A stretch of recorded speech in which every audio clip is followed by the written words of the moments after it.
Buffalo Plus, your interactive look at the week in football, brought to you by Connors and Ferris.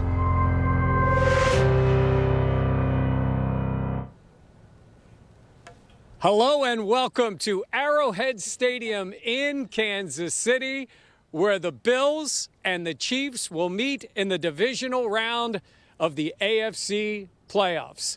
Hello, everybody. I'm Mike Catalano, along with Jenna Cottrell. Dan Fates back in Rochester at the studios for Buffalo Plus tonight as we are getting set for some football. And Jenna, I got to tell you this. Bills and Chiefs, second year in a row in the playoffs. It's starting to feel like this could be an every year thing. Absolutely. It's a matchup that you would kind of now think of because of how successful we know the Chiefs have been, and we also know where the Bills are at, where they are in terms of getting to their window. And with the play of Josh Allen, this is something I think we're going to see from year in, year out. Yeah, and Dan, these teams know each other so well. You mentioned it before. They played here in October. The feeling was this would happen. And it's going to happen on Sunday here in Kansas City. Yeah, these guys are familiar. Brian Daboll even joked around earlier this year that they felt like divisional opponents because they've seen each other now twice, like you see other teams in the AFC East. And also, this is the fourth time they're going to see each other in the last two seasons. So this isn't anything new. I think you're starting to get into a situation here as we look at some of the practice video from earlier this week. And just the fact of these teams know each other. There's familiarity. Guess what, guys? They're going to play each other next year in the regular season as well. This is starting to become, this rivalry that we expect to see in years to come, like Jenna was saying, Mike.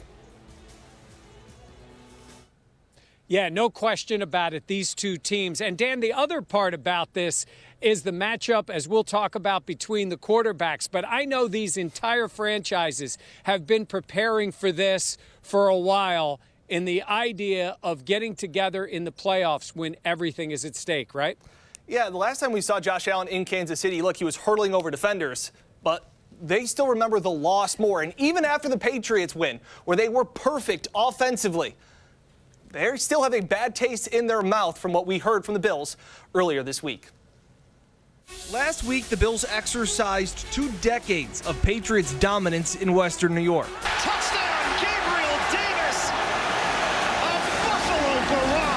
So now the Bills run the AFC East, but to take over the entire conference, there's another familiar foe in their way. I had a feeling, if we wanted to get to the Super Bowl, we're gonna have to beat them.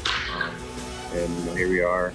They are the mecca of what the AFC, and that's the team that everybody wants to aspire to be.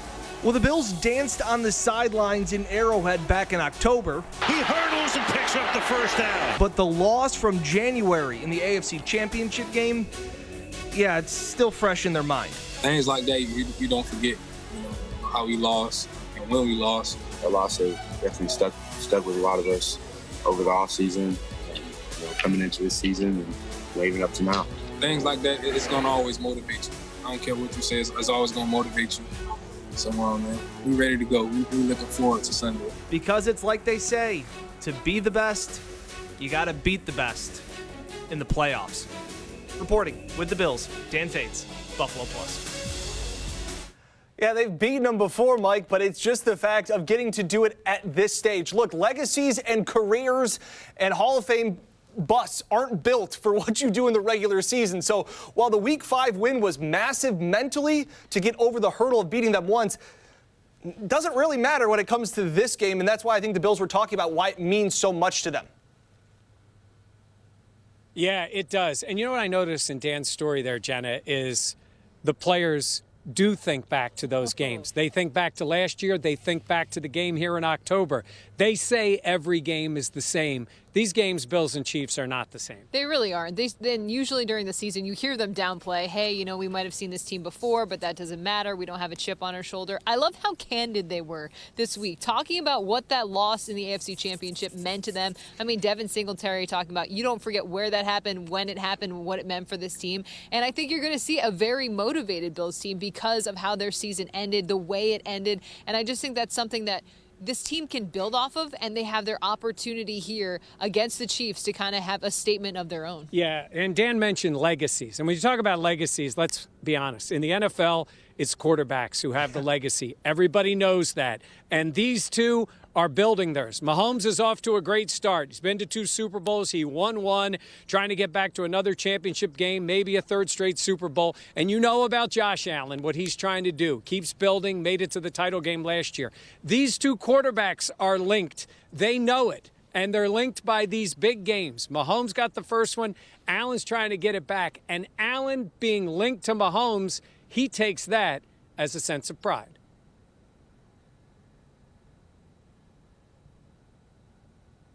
You know, to think about people saying that, it's obviously pretty cool to be in that conversation with a player who's won MVP and won a Super Bowl already. And, he's done all the major things that you want to accomplish in your career. And obviously he wants more too. So, it's cool. And because I know the type of guy Pat is, we've talked to each other a few times, and he's an awesome dude.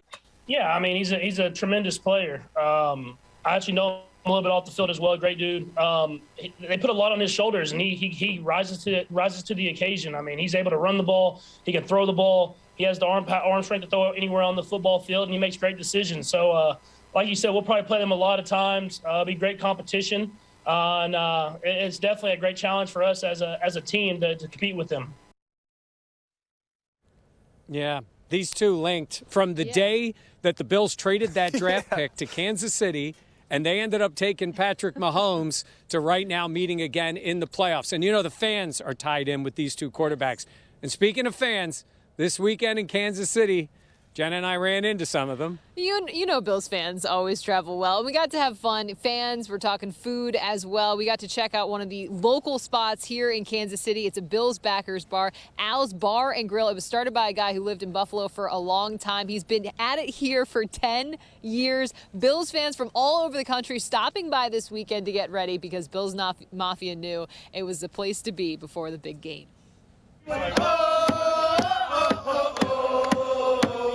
This is so amazing. I have never experienced anything like this here.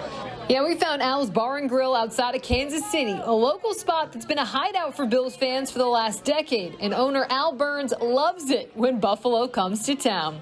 They can be total strangers and they walk in here and they're wearing Bills gear, and you know what? You're now lifelong friends.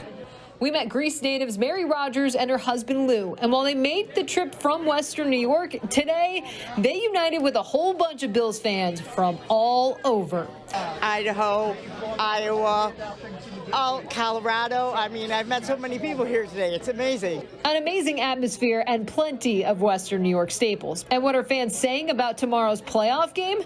Kansas City needs to be dubbed because they've been to the Super Bowl too many times. And people are just getting too soft. They're getting ready to get their butt kicked by Buffalo Sunday. Yeah, Bills fans are ready, and they're feeling good.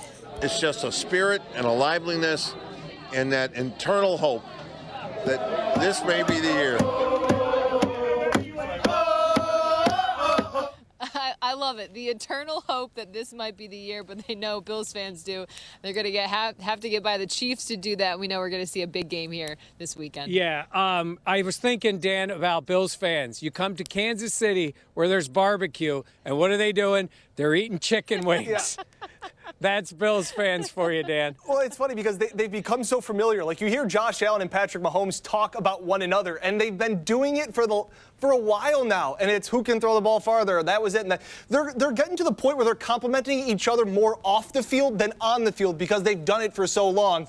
And I love that where you get the Bills fan, Jenna, where it's like, these Chiefs fans, they've won too much. Like, we've had enough of that. So I thought that was great. This rivalry is really brewing from the quarterback position all the way out to the fans, so that is great.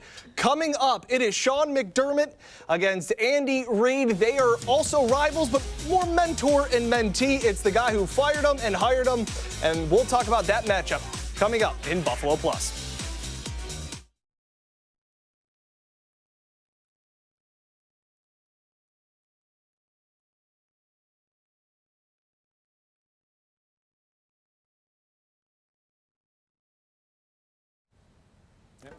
And welcome back to everybody watching on the Buffalo Plus YouTube channel. Mike and Jenna, what's the weather like there? Okay, I only laugh here. I'll take ahead. the mic while you do that. I only laugh because, Dan, we always joke internally that whenever Yes. it's a bad weather game, you always have to be the one out on the sidelines. Today we came in, it was about 45 degrees. The sun was shining. I needed my sunglasses. We actually were walking balmy around 45. without jackets here. It was honestly, you joke balmy, it felt good. It felt like a tropical 45, let's be real. The sun is set, it's a little cooler. I have matching gloves on tonight, so Bills fans will be happy about that. No Bills fans, no Jenna scarf tonight. I talked to Val. I didn't pack the scarf because she said I didn't need it because it was so warm. So we're going with that. No Val scarf. Wow. Yeah, I figured we'd have the scarf. It's a big step. Bunch of fans from all over So, on the Dan, YouTube I've channel. got Singletary, right? You have Singletary. Yep, and you're going to have it coming out of the break. We got fans from J.D. Platt from Alaska. Yep. We got people watching from Athens, Georgia, Livonia, New York, everybody all over. Nice. So please be sure to like, comment, and subscribe. We really appreciate, obviously, the continued support. Guys, we're right about near 13,000 subscribers. So we're pretty impressive. Nice. We'll take it. We ran into people today. Jenna was sitting on the plane with somebody who watches Buffalo Plus from Boston. Right? Yes, yeah. That was cool. All right, we'll Yep, take a short Bills break, fan and we'll be up right there in back Patriot with the next territory. block. Okay.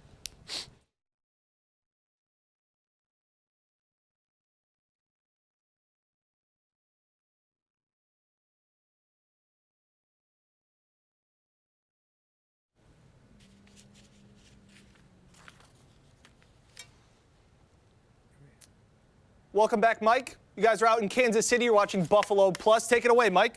Yep. Yeah, Dan, we're getting excited about this football game, and it's just around the corner. It is coming up, and it's going to be a great one. And we know it's a lot about the quarterbacks. Yes. We know we talked about those guys. But this Buffalo offense has changed as of late.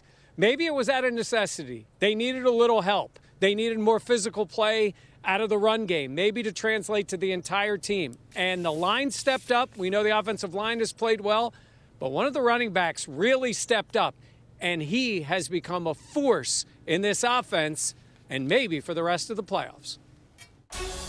No matter how much success the Bills have, they see themselves as underdogs, disrespected, doubted, and they see that in number 26. The number one person I could think of is Motor. Motor is the nickname for running back Devin Singletary. In the early part of the year, when the run game wasn't working at all, he took the heat. In the beginning of the season, guys were bashing him, bash. Oh, the running game, oh, the O-line, da-da-da-da-da. Motor just kept his head up. He kept his feet going, and now everybody's like, oh, Motor this, Motor that. In the last 3 weeks, Singletary has averaged 93 yards a game, almost 5 yards a carry, and scored 5 TDs. So what changed in Motor? Honestly, nothing.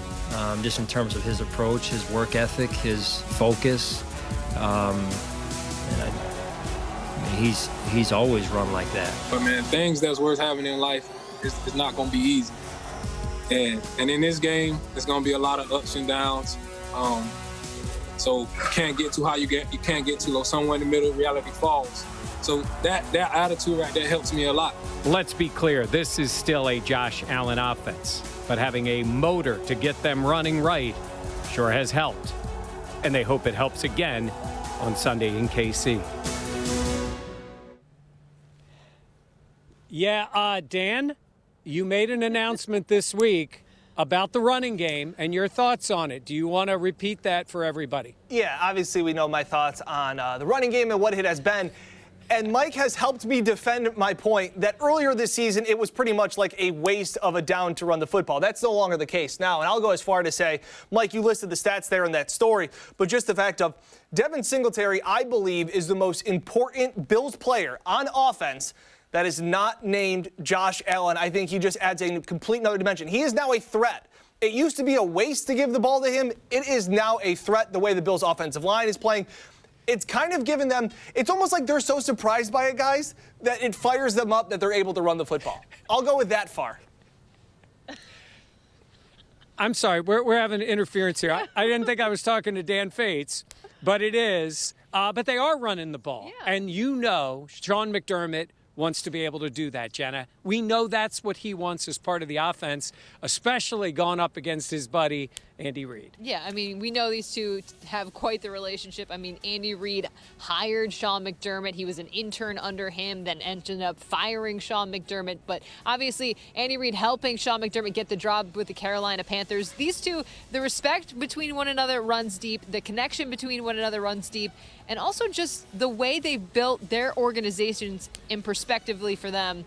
There's just a whole lot of connection between these two. Yeah, and these are what these two guys had to say when they were asked about one another this week. I think it's a testament to both organizations that we've played quite a bit in the last couple of years in particular, and that usually is a good thing, especially when you're talking about going up against Andy in terms of his teams are usually, at or near the top of the league. They've done a nice job. I'm close to Sean, and he's done a great job of building that along with his general manager and the assistant coaches and their players. And we understand that indirectly as a compliment to our guys for putting themselves in that position where teams are trying to get you. And they did a nice job with it the last time we played. Very well coached, and they played very well. Two very good coaches, two very different guys, though. I think when you think of Andy Reid, maybe a little bit more relaxed in terms of, I also think of the food connection, whereas Sean McDermott, a more disciplined guy, but they're both comparing winning a Super Bowl to a big piece of chocolate cake. That was Andy Reid. Sean McDermott talked about it as a big chocolate milkshake. Yeah, and Dan Fates, Big J journalist, got that out of Sean McDermott, didn't you, this week? Yeah, I think that before the game, they should meet at midfield, one with a chocolate milkshake, one with a chocolate cake, and that's really the homage. It's the token of gratitude for what they have done for one another. I will say this, Dan. In that battle, I'm putting my money on Big Red. Yeah, absolutely. But also, Sean's going to have to deal with some changes because the New York Giants have gone shopping in Buffalo. They already picked up a GM. They may be picking out a new head coach from Buffalo as well because Joe Schoen was hired as the Giants GM yesterday on Friday. And then on Saturday, he's already interviewed Brian Daboll and Leslie Frazier. Guys, these are two guys that have been crucial to what they have built here in Buffalo. All three guys. Where is the sense of, is this bad timing, I guess, or is this just, it was only a matter of time? Well, I think it's only a matter of time. It is interesting how it's working out during this time when these interviews are going on, Jenna. But I think of it this way. The fortunate thing for Sean McDermott is, and Brian Daboll and Leslie Frazier, is these guys are veterans. They have been around. They've all been in this interview process. Leslie's been a head coach before. It's not that easy to segment things. Leslie even told us, he said, that's not the way he operates. He has to get everything done, then he takes a little bit of time. I do think a guy like Joe Schoen knows exactly what these guys are going through now, but they've both interviewed with the Dolphins, both with the Giants, both have had talks with the Bears.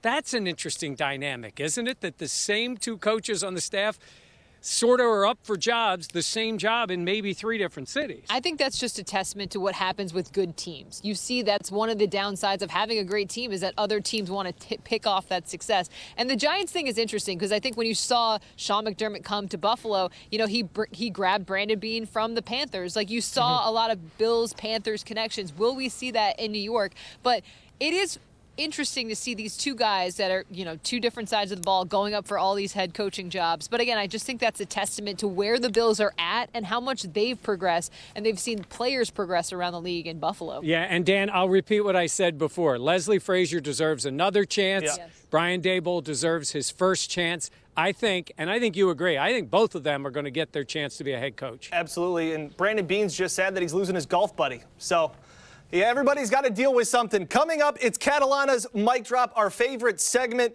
What took the Super Bowl Bills 5 years to do and how it applies to this year's team. We'll talk about that coming up after the break.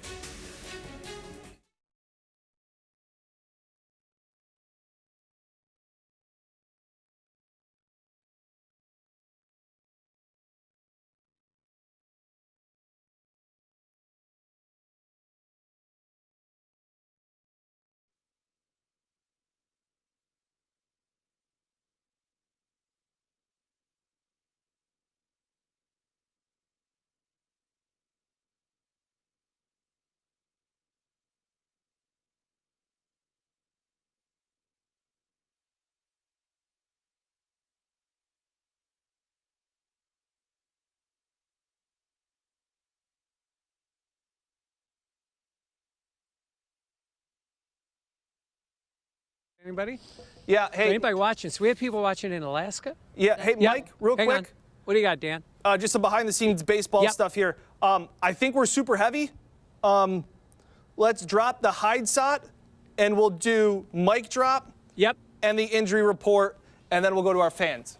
Then I'll tease the fans, right? Okay, I can do the mic drop quick. How long do we want this segment to go? 3. I'm just guessing here. Oh, that long? Okay, that's a decent amount of time. Yeah. Okay, do you want to then put this? Do you want to have the hide shot in? Yes. Yeah, we can keep that in there if we have 3 minutes. Hey, Dan, can you tell Joe somebody to cue me because I don't hear anything. We don't hear anything. Absolutely. Can he talk to me? Nobody's talked to me during the show. See if he can just go in my ear and just so I know they can hear me. You got it. Can you catch that? All right, tons of good comments coming in. Yes. At the end of the segment. Anthony was asking if you guys have gone to Slaps Yeah, I Barbecue hear you, yet. Joe. Thank you. Or is that tomorrow? We have not gone this. Yeah, we'll probably go there tomorrow. We'll get to Slaps. Yeah. Yeah. We're going barbecue tonight. Where are we going? Q39. Q39. Yeah. If anybody knows that place, it's a big group of Bills reporters going there. Okay, so Tim, put the hide shot in. Jenna's having the left side of the menu. Hide shot is in. Am I tossing to that? Jenna's going to toss to that. Perfect. We're going to start with them. They'll toss the hide shot. We'll come back out. Jenna's. Yep. Okay. I'll do that and then toss back to you for the injury report. You got mic drop in between. Yep. All right. We'll have a short break and we'll be right back.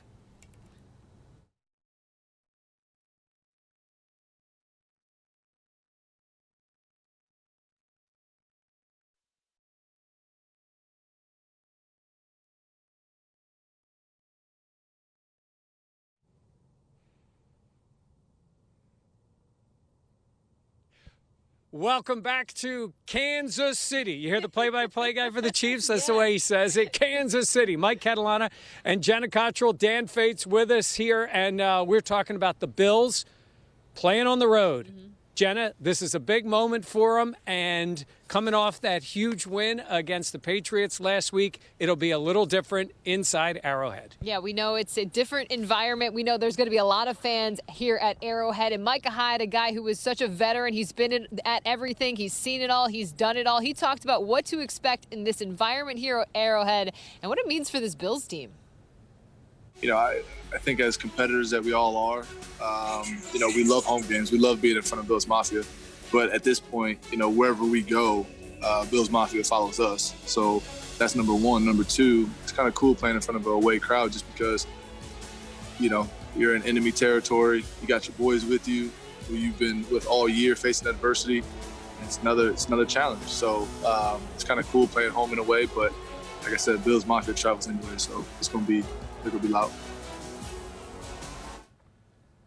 Yeah, we know it's going to be hostile here, and we know Bills fans are expecting it. They've won here before, obviously. They know how crowds it's going to be here, but again, we know tomorrow's a different beast. It is different, and the biggest thing is it's in the playoffs. And this Bills franchise has not won a road playoff game since 1993. And in tonight's mic drop segment, I'm going to talk a little bit about that. The old Bills, the Jim Kelly Bills, the Super Bowl Bills, they waited till their 5th year of the playoffs before they got a win on the road. And they did it twice. They went into Pittsburgh and won. Then they went to Miami and won and got to the Super Bowl. Now, that team had lost their first 2 tries in the playoffs, in the championship game, and then in Cleveland. It takes time to build that thick skin, that ability to go in there and prove it. This current Bills team, 3 losses in the playoffs on the road. Now, Josh Allen wasn't there for the first one. This team has been built up since then. But I think this team has done enough, build up that scar tissue to be ready to go out and show what the old Bills could do. Go on the road and win a huge game. And it doesn't get much bigger than in Arrowhead against Kansas City, a team trying to go back to their 3rd straight AFC championship game and trying to get back to a 3rd straight Super Bowl. And since I don't get a chance to do this very often, Dan, the end of the mic drop. Well done, Mike. I caught it.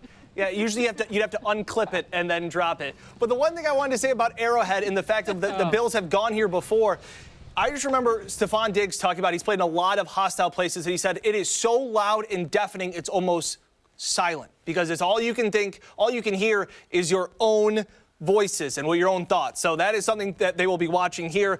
And we want to bring up our UR Medicine Sports Medicine Injury Report, and this is just insane because the Bills, it's empty. There are no names on it. That is how healthy the Bills are. We'll hope to make your pockets wealthy and healthy when we come back. We know Bills fans will be ready whether they're in Western New York or in Kansas City. Coming up, our picks and predictions coming up after the break on Buffalo Plus.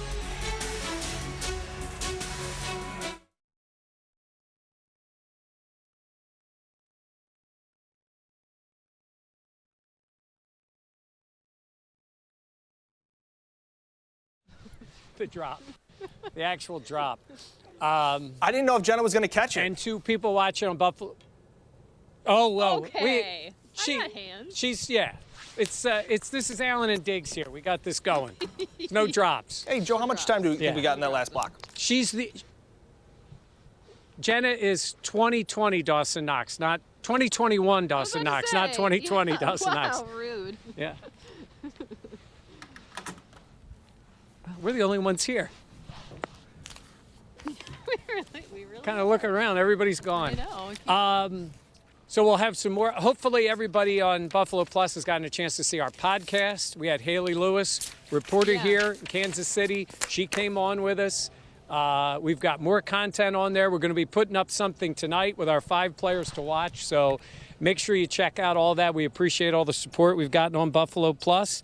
And we appreciate you hanging in with us and getting a chance to watch us figure out how to put together a television show while we're doing a Buffalo Plus live show. We got a comment from Anthony. Boom for the mic drop. Look at that. There we go. Hey, Mike. What do we got, Dan? Well, you come back with you guys, toss to Greg, and then our bets real quick. No idea the time left we have on this show, so let's just keep it as close and as tight as we can. No idea on the time. How is that? Well, it's 6:29, and we started a little bit after 7:29. We should be relatively close. Yeah, so let's try and keep it at 2 minutes, Mike, and we'll go from there. Or we should, if anything, you should go light. Okay. So we'll take move a short. this fast. Let's go a minute and a half. Okay, we'll take a short break, and then we'll go back right out to Kansas City with more Mike and Jenna. Yep.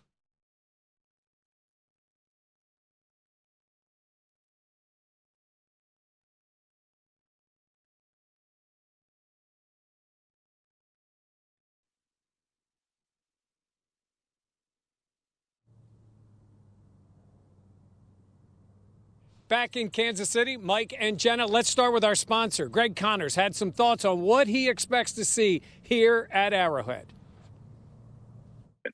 And for me, the outcome of the game really is, can this Bills defense stop Mahomes and that high-powered offense? We got to get 3 stops on them because, again, there's usually 8-7 possessions per game. So can we limit them to under 35 points? So my pick's going to be the Bills 38 and the Chiefs 35. 38-35. Greg's got him winning. We're going to get to Jenna's pick in a minute. Dan, let's go to you for your best bet and then your pick. Yeah, my best bet is a prop here. I like Josh Allen over 280.5 passing yards. Look, I just think that this Chiefs defense is overrated. I think Josh Allen has a big day, especially throwing the ball through the air. I like that in that prop. As for the game, I like the Bills to get the win. Again, I just think they get more stops. Greg makes a great point. Bills win 33-25 to go back to the AFC Championship game. What about you, Jenna? All right, Jenna, what do you got? All right, I'm going with Dan as well. I have the Bills winning this game 38-31. I agree with Dan. I think that this Chiefs defense, there's holes in the secondary. There's spots for Josh Allen to attack, and I have him doing exactly that. I think the Bills defense is better. I think they prove it here at Arrowhead. I think it's a great matchup, Allen and Mahomes, and this time Allen gets them. I've got the Bills winning at 33-27. My prop bet, Jenna eats more barbecue than I do. Back to you, Dan. Yeah, and hey, if the Bills were able to get the win, they would be home in the AFC Championship game as the Cincinnati Bengals upset the Tennessee Titans with a field goal at the buzzer. So that could be a chance. Don't make any plans for next Sunday. Thank you so much for watching here on the Buffalo Plus YouTube channel. Complete coverage from Kansas City. Mike and Jenna there. I'm here in studio. Thank you so much for watching. Make sure to watch the Buffalo Plus YouTube channel.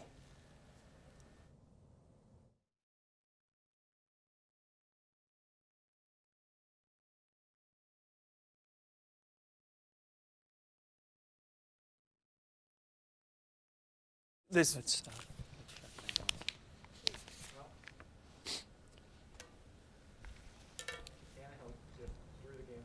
Did he throw another pick? Yeah, and they had it on the 40, got down to a 53-yard field goal, game over.